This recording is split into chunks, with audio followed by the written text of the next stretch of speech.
Assalamualaikum warahmatullahi wabarakatuh. Bismillahirrahmanirrahim. Bismillahi, dengan menyebut nama Allah, Ar-Rahmani yang Maha Pengasih, Ar-Rahimi yang Maha Penyayang. Dalam kitab ini Al-Musannif, yaitu orang yang mengarang kitab ini, memulainya dengan bacaan basmalah. Tidak lain dan tidak bukan adalah agar mendapatkan keberkahan dari Allah Subhanahu wa ta'ala. Karena setiap pekerjaan yang baik, setiap pekerjaan yang bermutu, yang tidak diawali dengan membaca Bismillahirrahmanirrahim, maka akan kurang keberkahannya. Bahkan dalam keterangan yang lain terputus keberkahannya. Oleh karena itu, dalam setiap pekerjaan yang baik, marilah kita selalu mengawalinya dengan bacaan basmalah. Bismillahirrahmanirrahim, dengan menyebut nama Allah Ar-Rahmani yang Maha Pengasih. Dalam lafaz Ar-Rahman ini mempunyai arti bahwa Allah itu Maha Pengasih, dan pengasihnya Allah ini tidak pandang bulu ketika di dunia.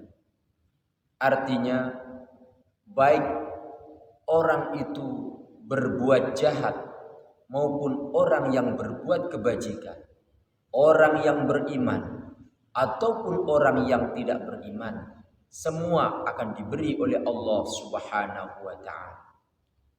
Jikalau dia mau berusaha, akan diberi oleh Allah Subhanahu wa ta'ala. Jadi semua diberi oleh Allah Subhanahu wa ta'ala ketika di dunia. Semua diberi kenikmatan oleh Allah Subhanahu wa ta'ala. Diberikan udara, diberikan panca indera, dan diberikan fasilitas-fasilitas lain untuk kepentingan manusia tersebut. Ini sifat Ar-Rahman yang dimiliki oleh Allah Subhanahu wa ta'ala. Akan tetapi Allah juga mempunyai sifat Ar-Rahim, yang mana Ar-Rahim ini, Maha Penyayang Allah ini, hanya diberikan kepada orang-orang yang beriman, hanya diberikan kepada orang-orang yang beramal kebajikan. Orang yang beriman dan beramal kebajikan nanti di akhirat, di surga, akan disayang oleh Allah Subhanahu wa ta'ala. Akan tetapi orang yang tidak beriman dan tidak beramal kebajikan tidak mendapatkan kasih sayang Allah Subhanahu wa ta'ala. Inilah sifat Ar-Rahim. Jadi Ar-Rahim hanya untuk orang-orang yang beriman dan beramal kebajikan. Alhamdulillahi Rabbil Alamin. Alhamdu, bermula seluruh jenis pujian, lillahi, itu milik Allah Subhanahu wa ta'ala. Jadi al di sini adalah menghabiskan jenis pujian. Segala puji, baik itu pujian dari manusia terhadap manusia atau pujian manusia kepada Allah, atau pujian Allah terhadap hambanya, atau pujian Allah terhadap Allah sendiri. Ini semua milik Allah Subhanahu wa ta'ala. Yang pertama, pujian manusia terhadap manusia, ini hakikatnya adalah milik Allah Subhanahu wa ta'ala. Karena manusia adalah ciptaan Allah Subhanahu wa ta'ala. Ketika kita memuji orang lain, ketika kita memuji manusia, dan manusia itu adalah ciptaan Allah Subhanahu wa ta'ala, secara tidak langsung kita memuji Allah Subhanahu wa ta'ala. Sebaliknya, jikalau kita menghina orang lain itu adalah ciptaan Allah Subhanahu wa ta'ala. Ini sama halnya kita menghina Allah Subhanahu wa ta'ala. Untuk itu, janganlah kita sekali-kali menghina orang lain. Jikalau ada orang lain berbuat salah, marilah kita tegur dengan sopan dan santun, dengan halus, dengan pendekatan terlebih dahulu, sehingga merasa nyaman dan teguran kita akan lebih bermanfaat.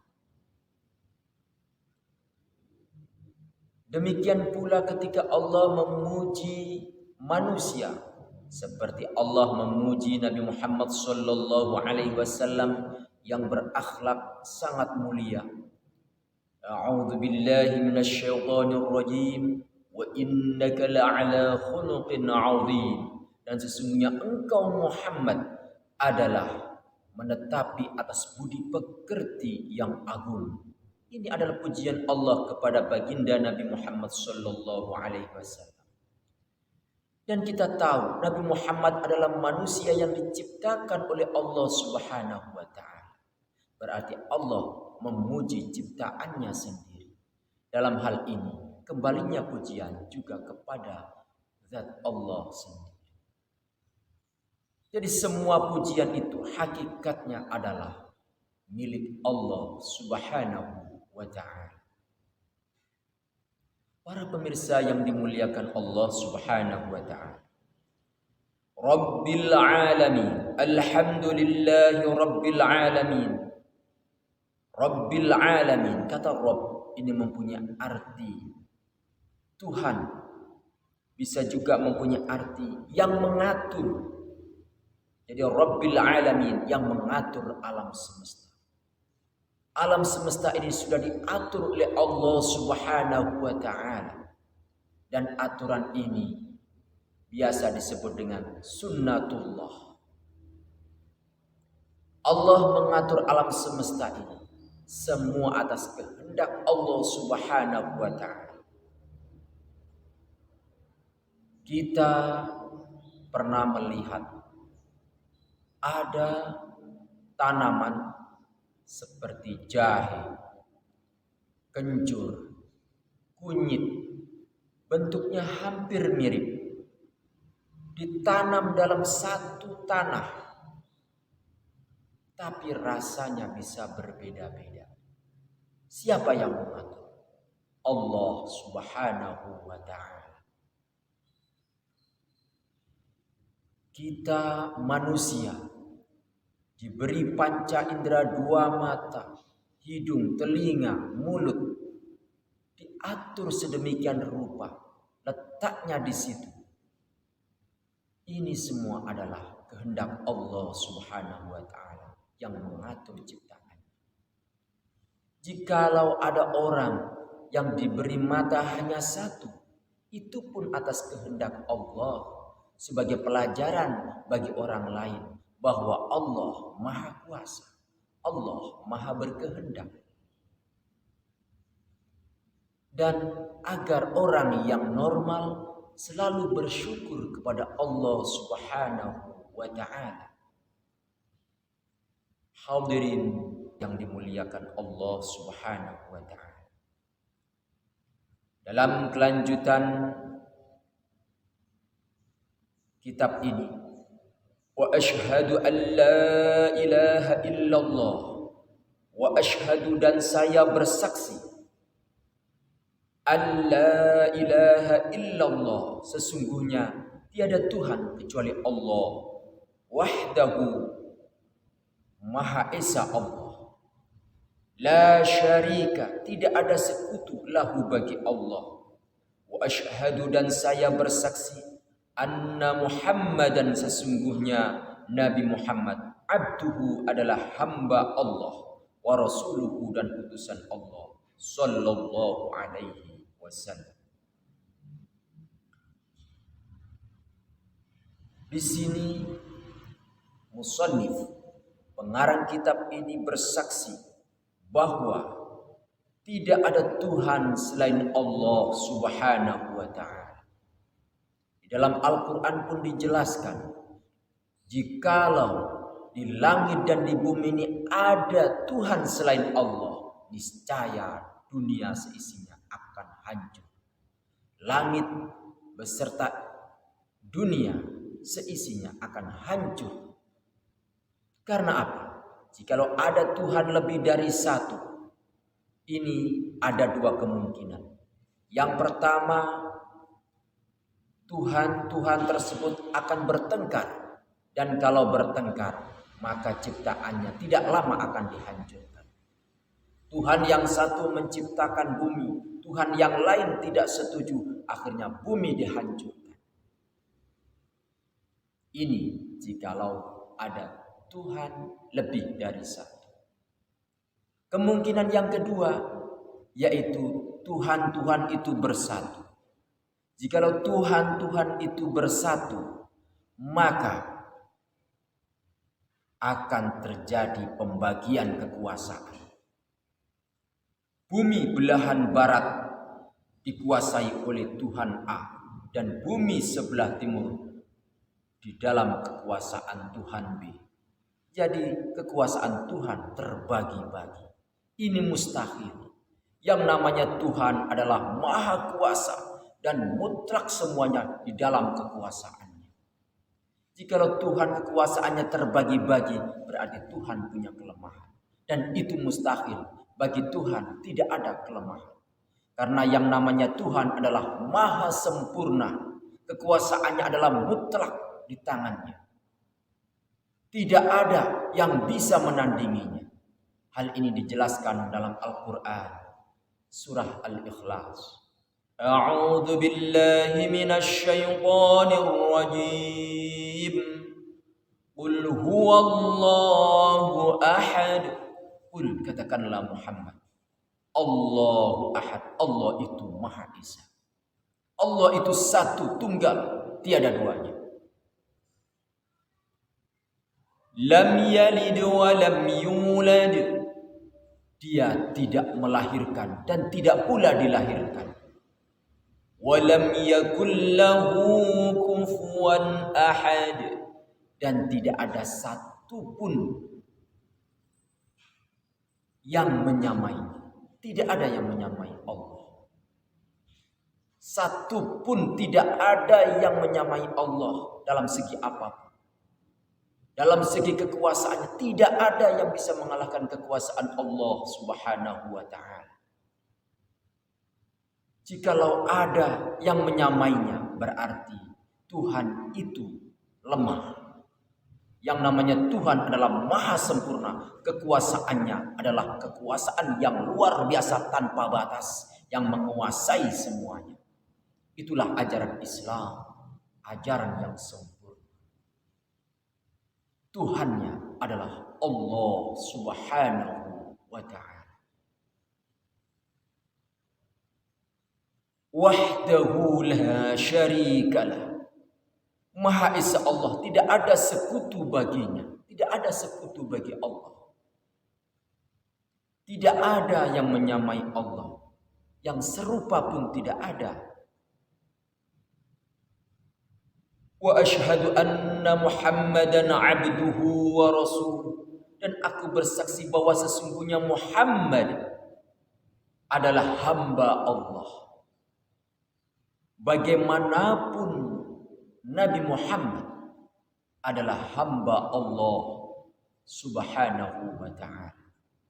Nabi Muhammad adalah manusia tapi bukan seperti manusia.